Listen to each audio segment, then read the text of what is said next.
సమయం ఎంత అయింది? సమయం కొంచెం సమయమే అయింది. అంటే ఎంత అయింది? 8:30 అయింది. అవునా? 8:30కి నిద్రలు వస్తాయి అంటారా? బయట నిద్రపోతున్నారా? దేవుడికి స్తోత్రం. సరే, దేవుడు వాళ్ళకి ఆ వరం ఇచ్చాడు. ఏమండి? మంచిది. ఈ యొక్క రాత్రికాల సమయంలో మరి దేవుని వాక్యము మనల్ని ఏం చేస్తుంది? బ్రతికిస్తుంది, నడిపించింది. ఏమండి? ఆ వాక్యము మనల్ని ఆదరణ కలిగించింది. దేవుడికి స్తోత్రం. మరి యొక్క సమయంలో మరి కొద్ది నిమిషాలు మన మధ్యలో జరుగుతాయి. కొద్దిసేపు దేవుని వాక్యాలు మనకి శ్రద్ధగా విందాం.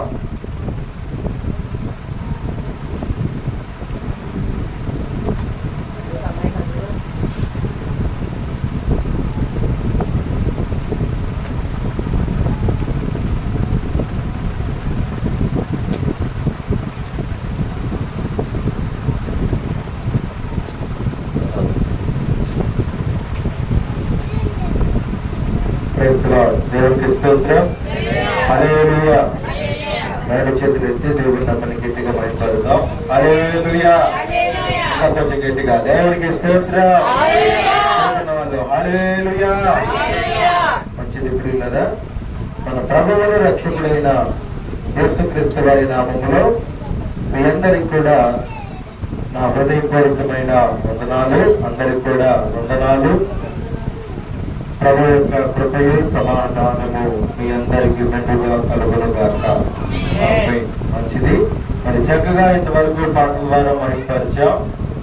మరి కొద్ది నిమిషాలు దేవుని వాక్యాన్ని ధ్యానం చేద్దాం.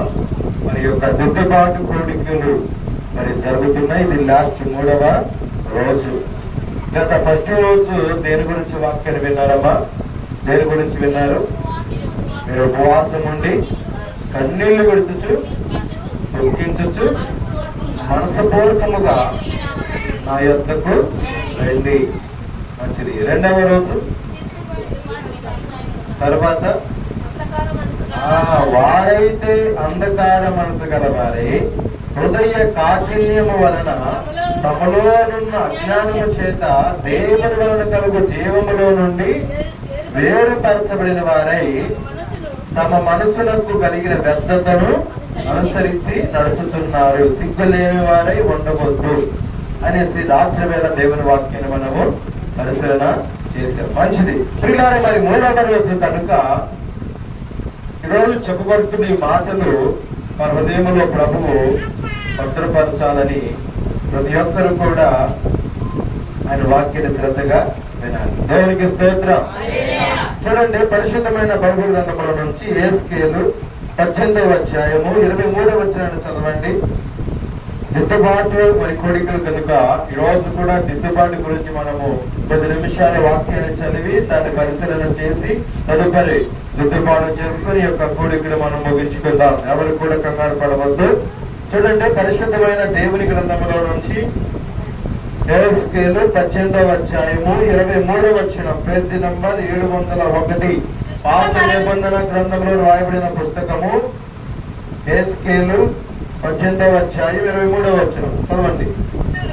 దుష్టులు మరణము నొందుట చేత నాకు ఏ మాత్రమైన సంతోషము కలుగునా వారు తమ ప్రవర్తనను దిద్దుకొని బ్రతుకుటయే నాకు సంతోషము. ఇదే ప్రభువకు యెహోవా.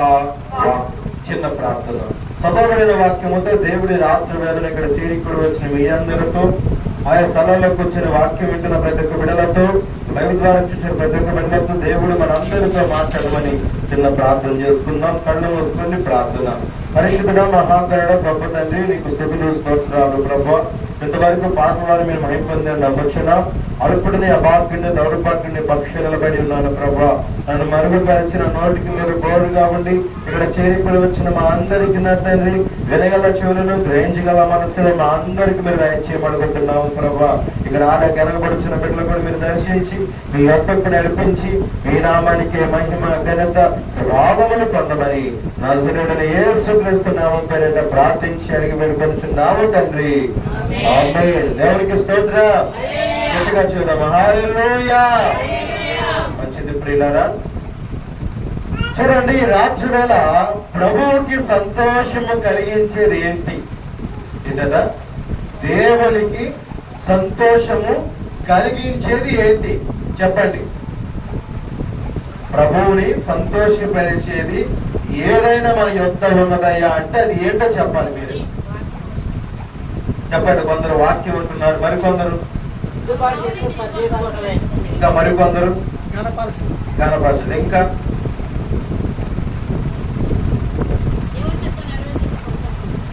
దేవునికి స్తోత్రం. మీరు చెప్పినవన్నీ కూడా కోణాలు వేరైనా కూడా అర్థానికి ఒకటే భావించింది. దేవునికి స్తోత్రం. కొందరు హృదయం అన్నారు, హృదయం సరికావాలని వాక్యం చెప్పింది. కొందరు ఆజ్ఞలు పాటించాలన్నారు, అది వర్తించింది.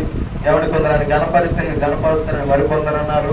మంచిది. అలా మీరు అలర్ట్గా ఉంటే 10 నిమిషాలు నేను మీతో మాట్లాడుతాను, మీరు నాతో మాట్లాడండి. ప్రభు దేవుడు మన మధ్య ఉండి వాక్యం అర్థమయ్యే రీతిగా మనందరితో ప్రభువు మాట్లాడతారు. దేవుడికి స్తోత్రం. చూడండి, దేవుడికి సంతోషపరిచేది ఏదైనా ఉన్నదయ్యా అంటే చాలా మంది అనుకుంటారు వెలగల వస్త్రాలు అనుకుంటారు, కొందరు వెండి బంగారములు అనుకుంటారు, కొందరు ధనము ద్రవ్యములు అనుకుంటారు. వీటి వలన ప్రభు ఎప్పుడు కూడా సంతోషము చెందడు. వాక్యానుసారంగా వస్తే ప్రియులారా, ప్రభువుని సంతోషపరిచేది ఏంటయ్యా అంటే ఏంటంట చెప్పండి. ఏంటంట? రాయబడిన మరణం చదవండి. దుష్టులు మరణముందుల చేత నాకేమాత్రమైన సంతోషము కలుగునా. ఇక్కడ గమనించారా? ప్రభువుకి సంతోషం ఎప్పుడు కలిగిద్ది కలగదు అన్న ఆలోచన మనం పరిశీలన చేయాలి. యేస్కేలు భక్తుల ద్వారా దేవుడు మాట్లాడిస్తున్న మాట ఏంటంటే, దుష్టులు మరణముందుల చేత నాకు సంతోషం మాత్రము కలగదు. ఏ ఒక్క పాపి నశించిపోవడం దేవునికి అది దీని అర్థభావం. ప్రియులారా, ఈ యొక్క దిద్దుబాటు కొడుకులు ఉన్న మనము ఇక్కడ చేరికొని వచ్చిన మనమందరము కూడా నశించిపోవటము దేవునికి ఇష్టము కాదు. ఆయన సంతోషపడతా నశిస్తే ఏమండి? నువ్వు పాడైపోతే ఆయన ఇష్టపడతాడా? ఏమండి? ఆయన అసలు ఇష్టపడు. ఒకవేళ మన సమాజంలో ఉన్న కనుక మనుషులైన వారు మనం పాడైపోతే సంతోషపడే వాళ్ళు ఉన్నారు. నువ్వు పచ్చగా ఉంటే వారు లేక ఏమండి నీ మీద అనేక రకరకాలుగా మాటలు వేసి నేను ఎక్కడ అడగద్రోస్తానని చూసే వాళ్ళు ఉన్నారు. కానీ ప్రభు అంటున్నాడు, నువ్వు నశించిపోవడం నాకు ఏమాత్రము సంతోషము కాదు. నశించిపోయే మనల పైన ప్రేమించాడు కనుక ఆయన దివి నుంచి భూమికి దిగి వచ్చారు. దేవుడికి స్తోత్రం. అన్నాడు కదా, నశించిన దానిని వెతికి రక్షించుటకు యేసుక్రీస్తు లోకానికి వచ్చాడు. వచ్చింది దేనికంటే మనమందరం కూడా సత్మార్గములు నడవాలని, ఆయన సత్ప్రవర్తన ఏంటో మనకు చూపించాలి, ఆయన మార్గాన్ని మనకు కనపరిచి ఇలా నడవండి, ఇది జీవ మార్గము, ఇది మోక్షాన్ని ఇచ్చే మార్గం అని మనకు చెప్పడానికి ఆయన రిక్తుడై ఏమండి తన్ను తాను తగ్గించుకొని దాసుని స్వరూపము ధరించి ఈ లోకానికి ఏతించాడని ప్రవక్తల గ్రంథంలో ప్రవచనాల ద్వారా విన్నాం. నెరవేర్పు గ్రంథములో అనగా కొత్త నిబంధన నెరవేర్పులన్నీ కూడా చూసాం. దేవునికి స్తోత్రం. ఎందుకు నేను చెప్పాల్సి ఏంటయ్యా అంటే, దుష్టులు మరణముల చేత నాకు సంతోషము కలగదు. ఎంతకి దుష్టులు ఎవరు చెప్పాలి? దుష్టులు ఎవరు చెప్పాలి? దుష్టులు ఎవరు చెప్పండి. దుష్టులు ఎవరు? చూడండి, యెషయా గ్రంథంలో ఉండింది 55వ అధ్యాయము 7వ వచనం చదవండి. భక్తిహీనులు తమ మార్గాలను విడవవలెను, దుష్టులు తమ తలంపులను మానవలెను, వారు యెహోవా వైపు తిరిగిన యెడల ఆయన వారి యందు జాలిపడును, వారు మన దేవుని వైపు తిరిగిన యెడల ఆయన బహుగా క్షమించును. గట్టిగా స్తోత్రం చెప్పండి. హల్లెలూయా. ఇంకా గట్టిగా చెప్పండి. దేవునికి స్తోత్రం. ఇక్కడ రాయబడిన మాటలు మీరు చూస్తే ప్రియులారా, భక్తిహీనులు తమ మార్గాలు విడవవలెను, దుష్టులు తమ తలంపులు మానవలెను. ఎందుకు దుష్టులు ఎవరో చెప్పలే మీరు? దుష్టులు ఎవరు? దుష్క్రియలు చేయు ప్రతి ఒక్కరు కూడా దుష్టులతో సమానులే. అనగా దుష్క్రియలు చేయని వారు ఎవరు కూడా లోకములు ఎవరు కూడా లేరు. అంటే మనం అందరం కూడా దుష్టులమని వాక్యము చెబుతుంది. కానీ కీర్తన గ్రంథం 1:1 అంటాడు, దుష్టుల ఆలోచన నడవక. అసలు మనం దుష్టులుగా ఎందుకు మారామంటే ప్రియులారా, దుష్టుల ఆలోచన నడుస్తున్నాం కనుక మనం దుష్టులుగా మార్చబడ్డాం. అవునా కదా దాని అర్థం? అవునా కదా చెప్పండి ప్రియులారా. మనము మంచి వాళ్ళమైనా కూడా చెడు వాళ్ళతో సవాసం చేస్తే మంచివాడు కూడా ఏ పేరు వచ్చింది? చెడ్డవాడు అనే పేరే వచ్చింది. మంచోడు అనే పేరు వచ్చిందా? రానే రాదు. అలాగే దుష్టులు చేయవారందరూ కూడా దుష్టులనే వాక్యము చెబుతుంది. అందుకని రాత్రి వేళ ఈ దిద్దబాటు కూడిక 3వ రోజులో ప్రభు చెబుతున్న మాట ఏంటంటే, భక్తిహీనులు తమ మార్గమును విడవలను. భక్తిహీనులు తమ మార్గాన్ని విడవాలి. ఇన్నాళ్ళు మనం భక్తిహీనంగా నడిచాం, ఇన్నాళ్ళు మనకి ఇష్టం వచ్చినట్లు మనం ప్రవర్తించాం. కానీ ఈ రోజు ప్రభు చెబుతున్న రష్యా ప్రవక్త ద్వారా మీ మార్గాలను మీరు విడవాలి. మీరు వెళ్ళుచున్న త్రోవ సరైనది కాదు. మీరు వెళ్ళే త్రోవ భక్తిహీనుల త్రోవ. భక్తిహీనుల మీదక మరణం హఠాత్తుడుగా వచ్చిందట. అలా మనము వెళ్ళకూడదని ప్రభు మనతో చెబుతున్న మాట. కనుక భక్తిహీనులు తమ మార్గాన్ని విడవలను, దుష్టులు తమ తలంపులు మానవలను. విడవాల్సినవి విడవాలి. ఏమండి? తర్వాత ఏమన్నాడు? మానుకోవాల్సినవి మానుకోవాలి అన్నాడు కదా. దుష్టులు తమ తలంపులు మానవలను. మానేం చేయమన్నాడు? వారు యెహోవా వైపు తిరిగితే దేవుడు వారి యందు జాలి పడతాడు. దేవునికి స్తోత్రం. ఏమండి? ఎవరి వైపు తిరిగితే జాలి పడతాడు? మనుషుల వైపు తిరిగితే జాలి పడతాడా? లోకస్తుల వైపు తిరిగితే జాలి పడతాడా? ఏమండి? అయిన వారు ఇళ్ల వైపు తిరిగితే జాలి పడతాడా? ఎవరి వైపు చూస్తే జాలి పడతాడు? యెహోవా వైపు మనం తిరిగితే నిశ్చయముగా ఆయన మన యందు జాలి పడతాడు. వ్యభిచారి స్త్రీ అంత జాలి పడ్డా లేదండి? ఏమండి? అందరూ చూడాలి నా వైపు శ్రద్ధగా. 10 నిమిషాలే. వ్యభిచారి స్త్రీ అంత దేవుడు జాలి పడ్డా లేదా? అందరేమో జాలి దయా దాక్షాలు లేకుండా వేడితో చెప్పమన్నాడు, రాళ్ళతో కొట్టి చెప్పండి, నేను పాపమునకు పాత్రురాలు కనుక మేము బ్రతకడానికి వీల్లేదు, మేము రాళ్ళతో కొట్టి చెప్పబడాలి అని మోషే మాకు ఇచ్చిన ఆజ్ఞ ప్రకారము. అసలు మోషేకి ఆజ్ఞించింది ఎవరు? దేవుడు. అంటే ఇక్కడ మనుషుల్ని ఎక్కువగా తీసుకున్నారే కానీ ఇక్కడ మోషేకి ఇచ్చిన దేవుని మాటలు మాత్రం ఈ రోజు లెక్క చేయట్లేదు. దైవ జనాంగమా గమనించాలి ఈ విషయాన్ని. ఈయన యెహోవా దేవుడు మన ప్రవర్తన కాలంలో ఉన్నాడు. అర్థమవుతుందా? మరియు ఈ యొక్క వ్యభిచారి స్త్రీ ఆయన కాళ్ళ యొక్కకు వచ్చి నన్ను విడిపించాయా అని బ్రతిమలాడినప్పుడు, ఆయన కాళ్ళ మీద పడినప్పుడు ఆయనే మరణ శాస్త్రాన్ని తొలగించి క్షమాపణించి పెట్టి ఆమెకు ఏమిచ్చాడు? మరలా బ్రతుకును ఇచ్చాడు. దేవుడికి స్తోత్రం. కొందరు అవిధేయుల చేత మరణించబడతారట. వారి పాపముల చేత వారు మరణించబడతారట. హృదయంలో మరణించబడతారు, సాధారణంగా కూడా మరణించబడతారు. వారి పాపం వారిని పట్టుకొను లేఖనాల్లో. వారి పాపం వారిని పట్టుకొను. కనుక ఈనాడు పాపం వల్ల పట్టబడిన వారు ఎంతో మంది ఉన్నారు. కానీ ప్రభు అంటున్నాడు, మనల్ని పాపమును మానమంటున్నాడు. ఏమండి? ఈ రోజుల్లో గమనించండి. ఈ రోజుల్లో ఇది చూడాలి. ఏమన్నాడు చెప్పండి? ఈ రోజుల్లో భక్తుడు అంటున్నాడు, రోగాలకు భయపడి ఉప్పు కారం తగ్గిస్తారంట, కానీ దేవునికి భయపడి మాత్రం పాపాలు మాత్రం మానరంట. అంటే ఇదేంటి ఆలోచించేయండి. రోగాలకు భయపడి ఏమేమి తగ్గిస్తున్నారట? ఎందుకని? ఇంకా 4 ఏళ్ళు బతుకుదామని. ఏమండి? అదే దేవునికి భయపడే పాపం మాత్రం మాటల్లా. కానీ ప్రభు ఏం చెబుతున్నాడు? పాపమును మానమని. ఎందుకని? పాపం వల్ల వచ్చే జీవితము మరణము. మరి మానాలా వద్దా? దుష్టుల తలంపులు మానుకోవాలా లేదా? భక్తులు తమ మార్గం విడవాలా లేదా? విడవాలి. విడిచిపెడితేనే విమోచన మనకు లభించేది. అందుకే భక్తులు అంటాడు కదా, ఓ మానవా నీ పాపం మానవా యేసయ్య చెంత చేరి నీ బ్రతుకు మార్చవా. ఓ మానవా నీ పాపం మానవా యేసయ్య చెంత చేరి నీ బ్రతుకు మార్చవా.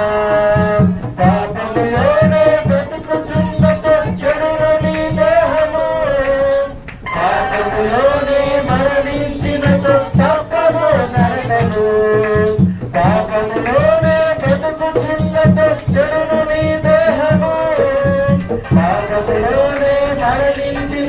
తప్పదు నరకలు. ఓ మానవా నీ పాపం మానవా యేసయ్య చెంత చేరి నీ బ్రతుకులాడురా. దేవునికి స్తోత్రం. చెప్తున్నాడు, మానవా నీవు మానవా దేన్ని మానాలి? దేన్ని మానాలి? పాపమును మానాలి. ఏమండి, పాపం అన్నది పాము లాంటిదట. పగబడితే ఏం చేసింది? ప్రాణం తీసింది. పాపము కూడా అంతే. అందుకనే మన పాపముల చేత చచ్చిన వారై ఉండగా, అపరాధముల చేత మనము చచ్చిన వారై ఉండగా క్రీస్తు యేసు వచ్చి మనకు విమోచనను అనుగ్రహించడని పత్రికలో పౌలు గారు ఒక చోట చెప్పినట్లు మనము చూస్తాం. దేవునికి స్తోత్రం. చూడండి, ఈ రాత్రి వేళ నేను మీతో చెబుతున్న మాట ఏంటయ్యా అంటే, వారు యెహోవా వైపు తిరిగితే ప్రభు జాలి పడతాడు.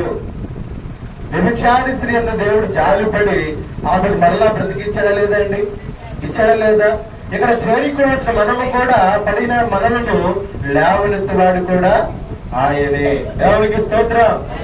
ఇక్కడ చూస్తే పిల్లలు, దుష్టులు మరణముద్ర చేత నాకు ఏ మాత్రము సంతోషము కలగదు. ఎప్పుడు సంతోషం కలిగితాయా చెప్పాలి? ఎప్పుడు సంతోషం కలిగింది అనంటే, తమ ప్రవర్తనను దిద్దుకొని బ్రతుకుడే నాకు సంతోషము. ప్రభుకి సంతోషకరమైనది తెలుసా? దిద్దుకొనడమే సంతోషం. నిన్నే అన్నా, సమర్థించుకోవడం కన్నా సరిదిద్దుకోవడమే చాలా ఉత్తమమైనది. సమర్థించుకునే వాళ్ళు ప్రభు ఎప్పుడు కూడా ఇష్టపడడు. తప్పులు సరిదిద్దుకునే వాళ్ళనే ప్రభువు ఇష్టపడతాడు. వారిని బట్టి ప్రభు ఏం చేస్తాడు? సంతోషిస్తాడని లేఖనాల ద్వారా దేవుని రాత్రి వాళ్ళందరితో మాట్లాడుతున్నాడు. కనుక ఇది ఎవరి వాక్కు? ప్రభువు యెహోవా వాక్కు అని యేస్కేలు భక్తుడు అక్కడ చేరికోవలసిన సేవ జనాంగముతో చెబుతున్న మాట. ఈ రాత్రి వేళ ప్రభు మనతో చెబుతున్న మాట కూడా ఇదే. ఏమని?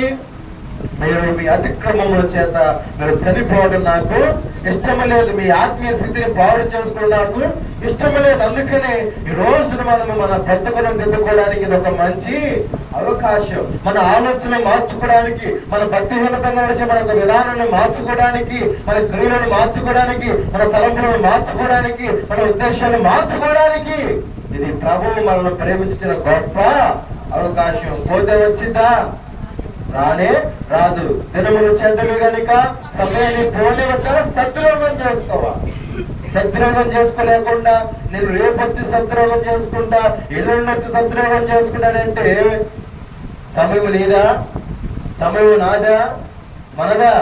కాలములు సమయములు దేవుని స్వాధీనమందున్నమని భక్తులు మాట్లాడుతున్నాడు తప్ప కాలము నాది సమయము నాదంటాకి లేదు.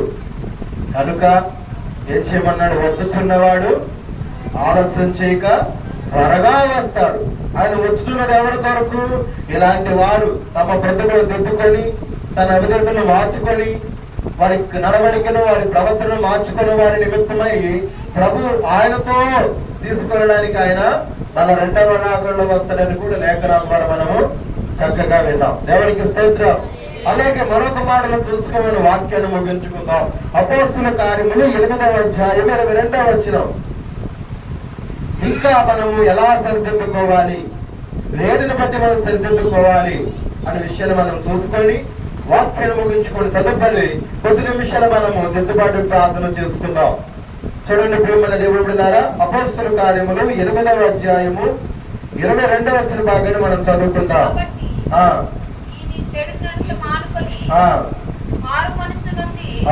ప్రభువును వేడుకొనుము, ఒకవేళ నీ హృదయ ఆలోచన క్షమింపబడవచ్చును. దేవునికి స్తోత్రం. హల్లెలూయా. గట్టిగా చెప్పండి. హల్లెలూయా. మంచిది ప్రియమైన దేవుని బిడ్డలారా, మరి ఇక్కడ చదవబడిన ఈ మాట ఎవరి గురించి రాయబడినదయ్యా అని మీరు గమనించాలి. ఇప్పుడు చదువుతున్నాను వినండి. 21-22లో, కాబట్టి ఈ నీ చెడుతనమును మానుకొని మారు మనసు పొంది ప్రభువుని వేడుకొనుము, ఒకవేళ నీ హృదయ ఆలోచనలు క్షమింపబడవచ్చును. దేవుడికి స్తోత్రం. ఇక్కడ మనం చేరుకోవచ్చు. మన హృదయ ఆలోచనలు కూడా ప్రభువు క్షమిస్తాను అని అంటున్నాడు. అవునా? ఎక్కడే ఉంటాం మన ఆలోచనలు ఎన్నో రకరకాలుగా ఆలోచన చేస్తూ ఉంటాం. ఏమండి, మన హృదయ తలంపులు ఎన్నో రీతిగా ఆలోచనలు చంచలంగా మనము చేస్తూ ఉంటాం. కానీ ఇక్కడ ప్రభు చెబుతున్న మాట మీరు గమనిస్తే, కాబట్టి ఈని చెడుతనము అని ఎవరితో మాట్లాడుతున్నాడు చెప్పండి? ఎవరితో మాట్లాడుతున్నారు? వినాలి. ఎవరితో మాట్లాడుతున్నారు? సీమోను, పేతురు గారు గారడవాడని సీమోనుతో మాట్లాడుతున్నాడు. ఏమని మాట్లాడుతున్నాడు అంటే, పేతురు గారట చేతులంశంగా ఏం జరుగుతుందట? వారికి ఏం కలుగుతుందంట? స్వస్థత కలుగుతుందంట. పేతురుగా నడుస్తుంటే నేడపడి ఏమవుతున్నారంట? చచ్చిన వాళ్ళందరూ కూడా బ్రతుకుతున్నారట. పేతురు గారు ప్రార్థన చేస్తుండగానే ఏం చేయబడుతున్నారంట? అవతలు అందరూ రోగులైన వారు స్వస్థపరచబడుతున్నారంట. అనారోగ్యంగా వచ్చిన వారు ఏం చేయబడుతున్నారు? ఆరోగ్యాన్ని పొందుకొని వెళుతున్నారంట. ఇవన్నీ ఎవరు చూస్తున్నారు? సీమోను చూస్తున్నారు. గారడవాడైనా సీమోను చూస్తున్నాడు. సీమోను ఏం చేస్తాడు అనుకున్నాం? గారడీలు చేస్తాడు. మాయ మాటలు వచ్చేంత లాభ సంపాదన కొరకు ఏమండి ఎన్నో రకరకాల మంత్రాలు తంత్రాలు ఉపయోగిస్తూ ఏమండి ఇలా చేస్తూ ఉంటాడట. కానీ అతని కన్నా కూడా ఎక్కువ సూచికలు ఎవరు ఎక్కువ జరుగుతున్నాయి? పేతురు గారు జరుగుతున్నాయి. ఇప్పుడు పేతురు గారు గొప్ప, దేవుడు గొప్ప? దేవుని కృప పేతురు గారి పైన ఉంది కనుక అలాంటి కార్యాలు చేయగలుగుతున్నాడు. అర్థమవుతుందా? దేవుని కృప లేనిదే, దేవుని సంకల్పం లేనిదే ఎవరు ఏ కార్యాన్ని కూడా చేయలేరు అన్నది మాత్రం వాక్య ప్రకారం మనం అందరం కూడా గ్రహించాలి. ఇలాంటి కార్యాలు చూస్తున్నప్పుడు గారడ సీమోను అనుకుంటాడట. ఎవరనుకున్నాడు చెప్పండి? 20 వచ్చిన కదవండి, 19 కాడి నుంచి. వారి ఎదుట ద్రవ్యము పెట్టి నేను ఎవరి మీద చేతులుంచుదునో వాడు పరిశుద్ధాత్మను పొందినట్లు ఈ అధికారము నా కీడని అడిగాడు. ఏమడిగాడు? అయ్యా, నేను నీకు ఎంత డబ్బైనా చెప్పండి, నీకు ఎంత డబ్బైనా ఇస్తాను, కానీ ఆ అధికారాన్ని మాత్రం నాకు ఇవ్వండి. ఏ అధికారాన్ని కోరాడు? స్వస్థత అనే వరమును కోరాడు. ఎవరు అడుగుతున్నాడు? పేతురుని. దీని గురించి మనం ఇంకా లోతుగా ఆలోచిస్తే ఇక్కడ కూడా వచ్చిన మనం కూడా ఒకరి జీవితంలో జరిగిన కార్యం మన జీవితంలో జరగదు. అవునా కదండి? అసలు వీళ్ళ జీవితంలో జరగదు కార్యం, కానీ వారికే జరిగింది, కానీ నీకు జరగల. గల కారణం ఇక్కడ ఆలోచన చేస్తే, మేలు పొందిన వాడిని చూసి మేలు పొందిన మనం ఏమనుకుంటామంటే అసూయ చెంది, ఏమండి ఈ మాయదారి దేవుడు ఆంకి చేయాలి, నాకు చేయవచ్చు కదా. ఏమండి అరుణ గారు, ఈ మాయదారి దేవుడు ఆంకే నాకే చేయవచ్చు కదా.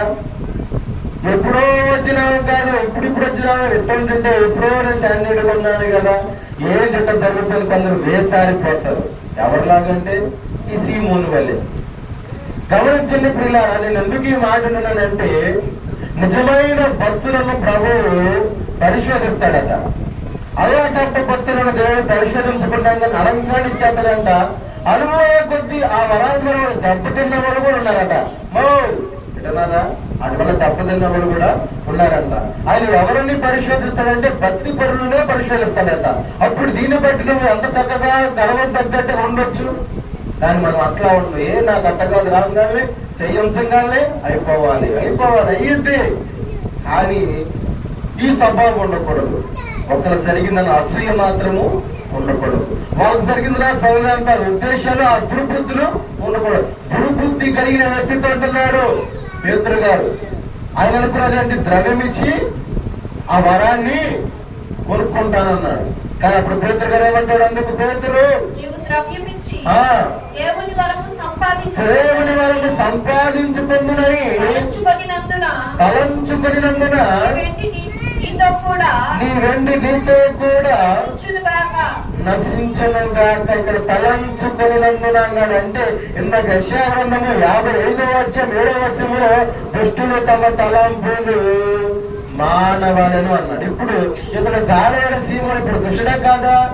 దుష్ట తలంపులు చేస్తున్నాడు. అంటే ధనాన్ని పెట్టి దేన్నైనా కొనగలన్న ఆలోచన ఈ రోజు ప్రజలు ఎక్కువ ఉంది ప్రియులారా. అర్థమవుతుంది? ప్రజలు ఏముంది, నేనేంటండి ప్రార్థన వెళ్ళకపోయినా నేను ఆఫరింగ్ వేసైనా కూడా నేను ఆశీర్వాదాలు పొందుకున్నావు అన్న భక్తులు కొన్ని రోజుల్లో ఉన్నారు. అలా అనుకుంటే ఇలా ఎందుకు రాయబడి ఉన్నది యాకోబు పత్రికలో? దేవుని ఎంతకు రండి, అప్పుడు మీ ఎంతకు వస్తాను. ఎలా రాయబడి ఉన్నది ఈ మాట? అంటే ప్రియులారా, మనము దేవుని ఎదుకు వచ్చి దేవునికి ఇచ్చి శోధిస్తే అప్పుడు ఆయన ఆకాశపు వాకిళ్ళిప్పి పట్టాలంత దేవుని కుమ్మరిస్తాడే తప్ప ఆయా స్థలాల్లో కూర్చొని కాళ్ళ మీద కాలు వేసుకొని దర్జాగుండి నేను రానండి అంటే ఆ విశ్వాసాన్ని ప్రభు మెచ్చాడా? మెచ్చాడండి. లేకపోతే బాగా శతాధిపతి ఉన్నట్టు తన దాసుడు రోగి చాలా సిద్ధమై ఉన్నప్పుడు ఏమండి ఏం చేశాడట? నేను ఎద్దుకు రావడం నేను అల్పుడును, నువ్వు రాకపోయిన పర్లా, కానీ ఒక మాట మాత్రము సెలవీయ, నువ్వు నా ఇంటికి వస్తాను, నేను పాత్రుడును. మనల్ని తగ్గించుకున్నాడు. ఆ తగ్గింపు ఈ రోజు క్రైస్తవంలో ఉందండి. సరి చేసుకున్న నిజమే ప్రభు, నాలో నువ్వు తగ్గింపు లేదు, ఇలాంటి విశ్వాసం నాలో లేదు. విశ్వాసం సన్నగిల్లిపోయిన అవివేకిని, అంధకార మనసు కలిగిన వాడినని మనం ఏం చేయాలి? రాత్రి వేళ దిద్దుబాటు మనము చేసుకోవాలి. అనువదన ప్రియులారా, ఇక్కడ ఆవిడ అనమాట అదే. అందుకన్నాడు, కాబట్టి ద్రవ్యము చేత దేవుని వరమును సంపాదించుకుని తలంచుకున్నావా ఏంటి? అయితే నీ వెళ్ళి నీతో నశించునుగాక. దేవుని కృపను పొందుకోవాలంటే ధనాన్ని బట్టు, మీకు కలిగిన వెండి వెలగల వస్త్రాలను బట్టు ఉంటే రాదు. దేవుని ఆత్మ పొందుకున్న ఆసక్తి ఉంటే ఆటోమేటిక్ ఆయన మనకు అనుగ్రహిస్తాడు. అవునా కదండి? అన్నాడు ఆసక్తి విషయంలో మందులు కాక అజ్ఞానులు కాక జ్ఞానులు వల్ల నడవండి. అప్పుడు దేవుడు ఆత్మ సంబంధమైన ఈవులన్నీ కూడా దేవుడు మనకు అనుగ్రహిస్తాడు. కానీ మనం అడుగుతామా? ఏమడుగుతాం చెప్పండి? లోక సంబంధమైనవన్నీ కూడా అడుగుతాం. కాబట్టి దయచేసి అలా అడిగేవాడికి మనము వండుకూడదనే విషయాన్ని మీరు గుర్తుంచుకోవాలి. దేవునికి స్తోత్రం. అందుకని అంటాడు కదా 21వ వచనంలో, అందుకని నీ హృదయము దేవుని ఎదుట సరైనది కాదు. ఒక్కసారి ఆగండి. ఇక్కడ దేవుని ఎదుట నీ హృదయం సరైనది కాదమ్మా. నా హృదయం దేవునిది సరైనదని మనము గుండె మీద చేతులు చెప్పగలుగుతామా? ఎందుకంటే మన హృదయము ఉన్నదంతా కూడా మార్పు 7:1 మనుషుల హృదయముల నుండి దురాలోచనలు, దొంగతనములు, మత్సరములు, వ్యభిచారములు, ఏమంటే విభేదములు, ఇవన్నీ కూడా మనుషుల హృదయముల నుండి బయలు వెళ్ళి మనుషుని ఏం చేస్తున్నాయంట? అపవిత్ర పరిస్థితి. ఇవన్నీ ఉంచుకొని ప్రభువాన్ని ఎదుట హృదయం సరైనదని సరిపోద్దా? అదే అంటున్నాడు, ఓ గవేడ సీమను, దేవుని ఎదుట నీ హృదయము సరైనది కాదు. ఎందుకంటే నీ వెన్నుందని గర్వంతో మాట్లాడుతున్నావు, ధనముందని గర్వంతో మాట్లాడుతున్నావు, పేరు ప్రఖ్యాతి ఉందని గర్వంతో వెర్రవీగి మాట్లాడుతున్నావు. అలాంటి బుద్ధి దేవుని ఎదుట సరైనది కాదు నాయనా. బాబా అర్థమవుతున్నావు? అలాంటి హృదయము సరైనది కాదు. అందుకే నీ వెండి నీతో నశించుగాక. ఏమండి రోజు ఇలాంటి క్షణికమైన ఆవేశాల ద్వారా ఏమండి వెండి బంగారములు ఆశించి ఏమండి ఏమేం కోల్పోయారన్న భక్తులు? దైవ దర్శనాన్ని కోల్పోయారు, అగ్నికి ఆహుతైపోయారు, రోగాలను సంపాదించుకున్నారు. ఎందుకంటే వాటి వల్ల మేము బ్రతుకుతాము, అవే మాకు దిక్కు అనుకుంటే కుదరదు. దేవుని కృప లేనిదే, దేవుని దయ లేనిదే నువ్వు ఎక్కడున్నా, ఏ స్థలాల్లో ఉన్నా, ఆయన కరుణ కటాక్షం లేనిదే ఏది మనల్ని బ్రతికించదన్న విషయాన్ని మీరు బాగా గుర్తుంచుకోవాలి. దేవునికి స్తోత్రం. కనుక అందుకే మాట్లాడు, దేవుని ఎదురు నీ హృదయం సరైనది కాదు. ఈ రాత్రి గారు మనం పరిశీలన చేయాలి. నిజమే ప్రభు, నా హృదయం ఎదురు సరిగా లేదు, నా తలంపులు సరిగా లేవు, నా ఉద్దేశాలు సరిగా లేవు, నా నడవడిక నీ ఎదుట సరిగా లేదయ్యా అని మనం ఏం చేయాలి? సరి దిద్దుకోవాలి, సరి చేసుకోవాలి. అలా చేసుకుంటే ఈనాడు సిద్ధపడబడిన వారి, ఈ రోజు సిద్ధపాటు చేసుకునేవారు రేపు సిద్ధపడిన గుంపులో ఉంటారని లేఖన ద్వారా దేవుడు మాట్లాడుతుంది. అందుకని కనుక ఈ కార్యం నీకు పాలు పంపులు లేవు. ఎందుకని హృదయం దేవుడు సరిలేకపోతే దేవుని యందు దేవుని రాజ్యం పాలు పంపులు మనకి ఉండవు. కనుక ఎందుకు ఈ విషయాన్ని చెప్పారంటే పిల్లరా, ఇక్కడైనా నీ చెడుతనాన్ని మానుకొని మారు మనసు పొంది ప్రభువుని వేడుకోండి. దిద్దుబాటు ద్వారా, అయ్యా నేను ఎలా నిన్ను శోధించాను, ఎలా నిన్ను అవమానపరిచాను, ఎలా నీ దాసులని అవమానించాను, ఎలా సంఘాన్ని అవమానించాను, ఎలా భర్తను అవమానించాను, ఎలా భార్యను తిప్పాను, ఎలా బలమైన కష్టపడుతున్నాను అన్న ఉద్దేశంతో మన ప్రభువుని ఏం చేయాలి? వేడుకోవాలి. ప్రభువుని వేడుకుంటే ఏం చేస్తాడు? ఆయన ఏం చేస్తాడు? మన ప్రార్థన ఆయన వింటాడు. మొరపెట్టేవారి ప్రార్థన వింటాడు. నిజంగా మొరపెట్టేవారి ప్రార్థన వింటాడా? మొరపెడతామా? నిజంగా మొరపెడదామా? నిజంగా మొరపెట్టేవారు ఏం చేస్తారు? కంఠస్వరాలు ఇప్పి గట్టిగా ప్రార్థన చేస్తారు. అర్థమవుతుందా? మొరపెట్టేవారు ఏం చేస్తారు? నోట్లోనే మాట్లాడుకుంటారు. ఇప్పుడు మొరపెడదామా? నిజంగా మొరపెడదామా? నేను నిజంగా మొరపెడదామా? గట్టిగా చేతులు ఎత్తండి. ఏం ఎత్తుదా అన్నాడు చేతులు ఏంటండి? ఏనంతరం గారు మీరు చేయరా? దేవునికి స్తోత్రం. గట్టిగా ప్రార్థన చేద్దాం. ఈ రోజుతో మరి ఒక దిద్దుబాటు కూడా ముగించబడుతుంది కనుక చెప్పబడిన వాక్యాన్ని బట్టి ఏ వాక్యం చెప్పబడిన దేవుడు మనల్ని ప్రేమించి ఏ సందేశాన్ని దేవుడు అనుగ్రహించాడు చెప్పండి. దుష్టులు మనవుల చేతి నాకు సంతోషము కలగదు. ఆయనకి సంతోషం ఏంటంటే నీ బతుకుని దిద్దుకోవడమే ఆయనకి సంతోషం అన్నాడు. కొన్ని విషయాలు ఇంకా అనుభవంగా కొన్ని మాటలు చెప్పా. ఏంటవి? భక్తిహీనులు తమ తలంపులు, దుష్టులు తమ తలంపులు మానవలను, భక్తులను తమ మార్గాన్ని విడవలను. అప్పుడు యెహోవా వైపు తిరిగితే ఆయన వారి యందు జాలిపడునని యెషయా గ్రంథము 55:7 మనం చూసాం. అలాగే 3వ రిఫరెన్స్ ఏం చూసాం? అపోస్తలుల కార్యములు 8:22 అపోస్తలుడైన పేతురు గారు అంటాడు గారవాడి సీమోనుతో, కాబట్టి నీ చెడుతనమును మానుకొని మారు మనసు పొంది ప్రభుని వేడుకో. ఒకవేళ ప్రభుని హృదయ ఆలోచనలు క్షమిస్తాడు. ఈ రోజు నీ హృదయ ఆలోచన క్షమించబడే రోజు కనుక నీ ఆలోచనలు ఒకవేళ దేవుని చిత్తానికి వ్యతిరేకంగా ఉంటే, నీ ఉద్దేశాలు దేవుని చిత్తానికి వ్యతిరేకంగా ఉంటే సరిదిద్దుకుంటే నిశ్చయముగా ప్రభు మనల్ని సరి చేస్తాడు అని వాక్యం ద్వారా తెలియపరిచినట్లుగానే ఆ విశ్వాసం మనం ప్రార్థన చేద్దాం. ఆ విశ్వాసం మనం మొరపెడదాం. నిజంగా మొరపెడదాం. ప్రభువు మన ప్రార్థనలు ఆలకించి, మన చేయవచ్చిన ప్రార్థనలు విజ్ఞాపనలు ఆలకించి మనము మన అవిధేతలు ప్రభుత్వం ఒప్పుకున్న వారమై ఉంటే ఏమండి ఏం చేస్తున్నాడు? క్షమిస్తాను అని అన్నాడు. నేను క్షమించడానికి సిద్ధ మనసు కలిగిన వాడని అంటాడు. కనుక మనం ఒప్పుకుందాం. దయచేసి మన చెప్పబడిన వాక్య ప్రకారంగా మనమందరము కూడా మరి ఇలాంటి కృపను, ఎలాంటిది దుష్టుడు తమ తలంపులు మానాలని అలాంటి మానేవారిగా మనమందరము కూడా ఉండదుము గాక. చెడు మార్గాలు విడిచిపెట్టేవారిగా ఉండదుము గాక. అపవిత్రమైన కారులు అందుకుని తను తాను భద్రపరుచుకునే జ్ఞానమును దేవుడు అందరికి అనుగ్రహించును గాక. నోరు తెలిసి బిగ్గరగా 10 నిమిషాలు అందరూ కూడా ప్రార్థన చేసే ఆత్మవరమును దేవుడు అనుగ్రహించును గాక. ప్రార్థన చేసుకుందాం. ఈ కృత్య మార్గం దేవుడు వెనుకలు దీవించి మిమ్మల్ని అందరినీ కూడా ఆశీర్వదించును గాక. ఆమేన్. ప్రార్థన చేద్దాం. ఎక్కడ వారు అక్కడ తల్ల వంచండి, కళ్ళు మూసుకోండి, ప్రార్థన చేద్దాం. గమనించండి, మరి ప్రార్థన చేసే ఒక 5 నిమిషాల ముందు మరి మీకు టీ ఏర్పాటు చేశారు కనుక సగబిడ్డలు మరి టీ తాగిన తర్వాత ప్రార్థన చేసుకుందాం, దిద్దుబాటు చేసుకుందాం.